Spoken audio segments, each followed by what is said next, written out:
वो कहते हैं ना, बचपन के वो दिन ना कभी भूल पाते हैं, ना कभी लौट के आते हैं। आज उन्हीं बचपन के दिनों को जीने मैं फिर से पहुंची उत्तम नगर की उन गलियों में। ये दुकान जहाँ से मैं बचपन में 4-5 वर्ष की जब मैं थी तब चीज़ें लिया करती थी, ये पहले पूरा मैदान होता था। आज मैं यहाँ तकरीबन 25 से 26 वर्ष बाद गई हूँ और यकीन मानिए मेरी आंखें भर आई। ये दोनों मकान जो आप देख रहे हैं, ये दोनों मकान मिलके हमारे पिताजी के यानी कि हमारे होते थे। ये घर मेरे लिए सबसे ज़्यादा प्रिय है क्योंकि यहाँ मैं पैदा हुई और ये मकान वो मकान है जो हमारे माता पिता ने बहुत संघर्ष से बनाया। ना तो ये बाप दादा की प्रॉपर्टी थी, ना ही पापा जो अपनी माता को गिफ्ट दे के आए वो था। ये वो था जो माता पिता ने शादी के बाद अपना सब अपने माता पिता को देने के बाद दोबारा से शुरुआत करी, जहाँ एक एक ईंट माता पिता ने इस मकान की खुद रखी थी। तो ये मकान मुझे सबसे ज़्यादा प्रिय है। ये घर थोड़ा सा इसका नक्शा बदल गया है, घर थोड़ा बड़ा था तो कभी भी ये पूरा घर एक साथ नहीं बिका था। 4 हिस्सों में बटा था ये घर, मात्र कुछ ही पैसों में। ये हमारा पहला कमरा था।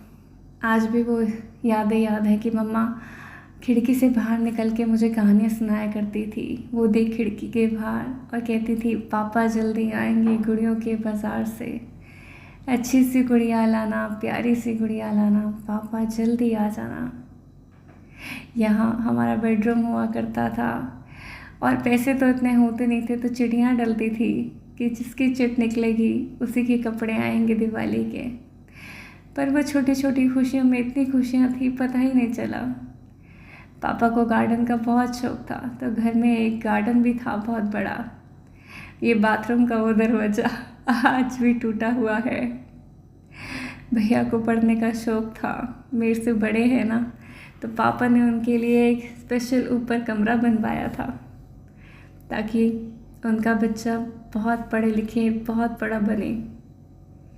पापा का सिर्फ एक सपना था कि जो मैं संघर्ष कर रहा हूँ वो मेरे बेटों को या मेरी बेटियों को ना करना पड़े, इसलिए जी जान मेहनत करी, एक एक ईंट खुद से रखी, नौकरी करी, सब कुछ किया माता पिता ने ताकि हमें वो स्ट्रगल कभी ना देखना पड़े। इस घर की एक एक दीवार मुझे याद दिलाती है मेरे माता पिता का प्यार, मेरे बचपन के वो दिन, वो खुशियाँ जो शायद कभी लौट के आएंगी ही नहीं, क्योंकि जो चला गया ना वो कभी नहीं आता। तो इस पूरे मकान को हूबहू वैसे रूप में तो मैं नहीं दिखा पाई आपको, थोड़ा बहुत दिखा रही हूँ। ये पीछे की गली थी, बोथ साइड ओपन था, तो पीछे की गली से मम्मी काम करती होती थी, इन गड्ढों से पानी निकालती थी, बहुत मेहनत करती थी। पीछे की गली में गार्डन का एरिया भी था, जहाँ अब आप देखेंगे टाइल वाला मकान बन गया है। यहाँ गार्डन था, पिताजी ने हर तरह के पौधे लगाए थे और ये मकान था जहाँ हम रहते थे। ये टाइल वाला घर जहाँ पे गार्डन था हमारा, आम का पेड़, अमरूद का पेड़ था, अनार का पेड़ था, अंगूरों के पेड़ थे। कोई शायद पौधा ऐसा नहीं होगा जो पापा ने नहीं लगवाया था। ये बाथरूम, यहाँ से अंदर जाना था, मेन घर गेट को था और बहुत ही सुंदर था। ये सुनहरी यादें हैं जिनको कभी भी हम भुला नहीं सकते। ये जाल आप देख रहे हैं, वो चक्री व्हील वाले, ये तब का है।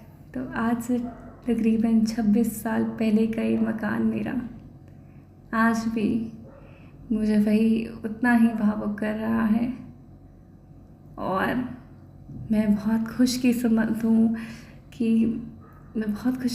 कि आज 26 साल बाद भी मैं यहाँ पहुँच पाई। ये ज्ञान वर्षा पब्लिक स्कूल है, यहाँ मैं पढ़ा करती थी।